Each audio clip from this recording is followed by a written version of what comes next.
if a man will be used of God and remain relevant with God, one area of battle he must win is the area of purity. And people don't graduate from it. It is a kind of warfare called the battle of attrition. The way the devil fights it is not just to fall you. It's to weary you until you give up. Because it's not just about falling. You can fall and rise 7 times. So long as you still believe you can be pure, the devil knows he has not won the battle. So it's not that you fornicated or you didn't fornicate. The idea is actually not to fornicate. But most importantly is to come to the point where you tell yourself, I can live holy, I can live pure in a perverse generation.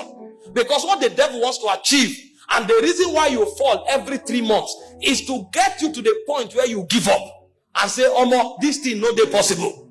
And then you even start suspecting that there is nobody who is truly pure, that everybody is just acting. The devil brings you to that defeatist mentality where you think and assume that it's impossible to live pure.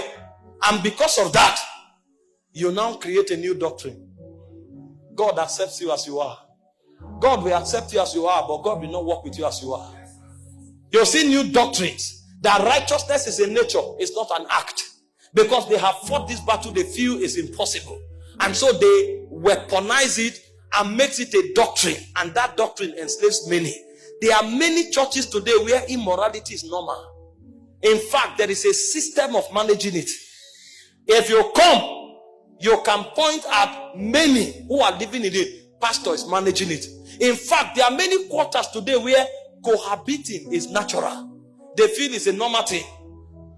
It's a normal thing to just, a boy can just move into the house with a lady, or a lady move in with a boy, and they are living like husbands and wife, and it means nothing to them. It's normal. When you are going to minister, nobody is holy. All you need to do is just to ask God for mercy, because all of us, we are work in progress. And so they legitimize iniquity. Today we have thrown morality to the gutters. Look at scriptures and find out men who captains the move of God. The Bible spoke concerning Joseph.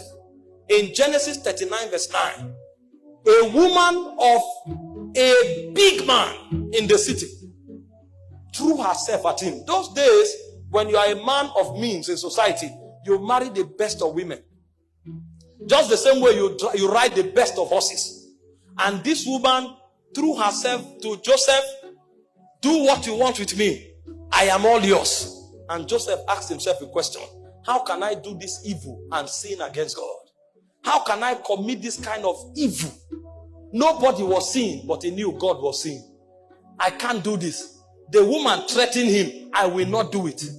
In our generation today, we'll be the one going to pray, Lord, this temptation in this house. Hey, help me, oh, help me. What kind of temptation is this? Temptate what? The things that should attract anger from our spirit is what we are calling temptation.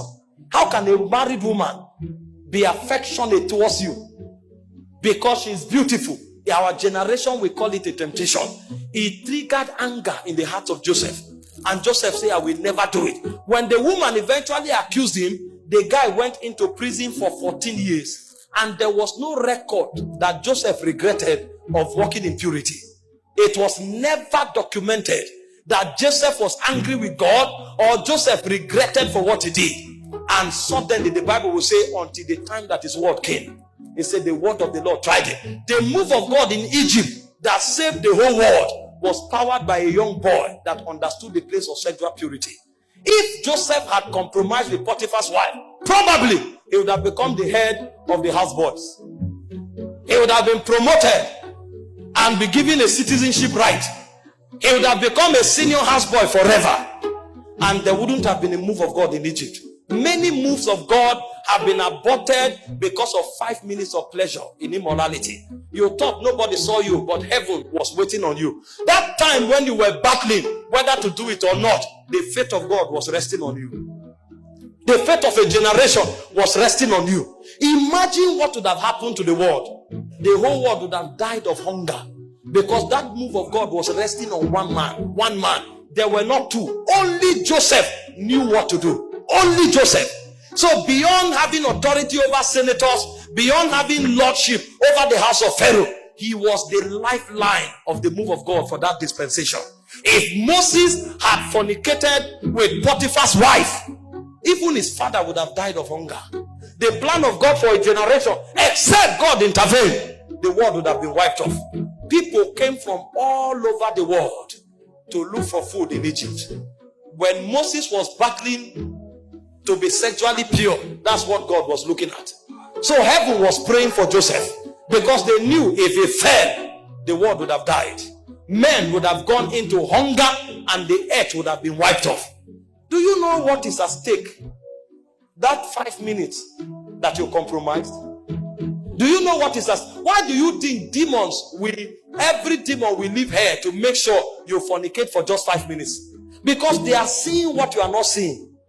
When Joseph was rejecting Potiphar's wife, the devil was seeing the savior of the world. But even Joseph did not see it.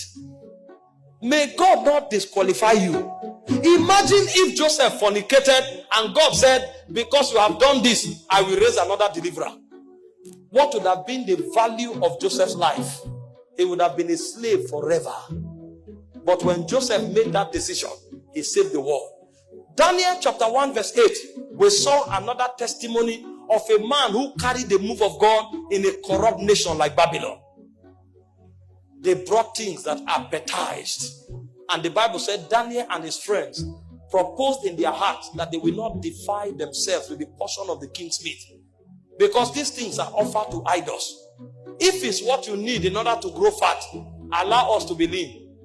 And by the grace of God, we will not grow lean, but we will not defile ourselves. God was looking at the faith of Israel. God was looking at the salvation of Israel from Babylon. It was never about food. This is the error of Adam. He thought it was about an apple. The devil knows this transaction is not about an apple. It's about the destiny of the human race. It's about the move of God over a dispensation. You are bargaining apple. A spirit is bargaining territories. You are bargaining apple. A spirit is bargaining the destiny of millions. Who told you it's an apple? You think the devil will come to you to strike a bargain with you about an apple? Do you know how busy the devil is? The Bible said the devil is running to and fro the earth. A being that busy, you think he will come away from his busy schedule and is arguing with you for 1 month just to sleep with that lady because of the pleasure? There's something he's seeing that you are not seeing. He has checked in the heaven and he has discovered that you are one of God's 7 soldiers for the next move of God. And if he brings you down, the move of God is at stake. You are thinking it's about pleasure. The devil is seeing the move of God that you are not seeing.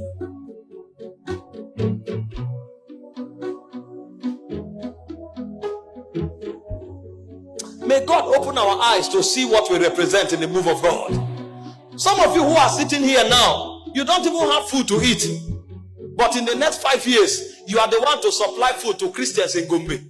And you didn't know it's part of your agenda. Because when the move of God starts, there will be a need for somebody to man the gate of supplies. And you are the one heaven has chosen. And the devil have seen that if you are not there, many will die of starvation. And he has come 7 years before and projected an agent before you. The boy comes with a well-carved beard. He has spent 2 years in the gym, built his chest, and is coming to you in the evening with singlet and well-carved beard. And you are going to your room, you carry his picture, you are smiling, he sends you a message, you are beautiful. If you want to know, go to the mirror. The mirror too will tell you the same thing. You look at one text message, you read it 20 times, you smile, you smile, you smile. You are bargaining something that is about to happen in 7 years. If you have understanding, you will delete that message, block that person's number, and invite him to church to meet your pastor. If you have not yet been converted, I have no interaction with you. For what has light got to do with darkness? What has light got to do with darkness? I have no business with you except as you are converted. Because I know my purity is not just because I love to be pure. It's because the move of God depends on it.